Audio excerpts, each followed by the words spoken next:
কে মেরেছে কে করেছে কেউ জানে না তা। একটা মেয়ে প্রাণ খোয়ালো, নতুন কিছু না। ডাক্তারেরা জীবন বাঁচায়, মৃত্যু মুখে লড়ে। তারা যেটা করতে পারে কেউ কি সেটা করে? কিন্তু রেপে আবার কিসের পেশা, কিসের নিয়ম বাঁধা? মেয়ের শরীর দেখতে পেলেই দুচোখ জুড়ে ধাঁধা। বেটি পড়াও বেটি বাঁচাও, কোথায় যাব চলো, আগে বেটি বাঁচবে কোথায় সেটার হদিশ বলো। ওরও কত স্বপ্ন ছিল, জীবন ছিল বাকি, নিজের কাজে রাত্রিবেলায় দেয়নি কোনো ফাঁকি। শুনছি এবার নিয়ম হবে, রাত্রি হলেই রোজ, আর পাবে না হাসপাতালে চিকিৎসকের খোঁজ। চুপটি করে থাকবে কিন্তু সেদিন এসব জেনে, কারণ আজকেও তো মুখ বুঝে সব নিচ্ছ তুমি মেনে।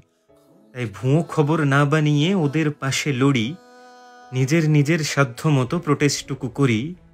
একে ওকে দোষ না দিয়ে গুঁড়িয়ে ফেলি ভয়, এবার যেন ধর্ষককে শাস্তি দেওয়া হয়।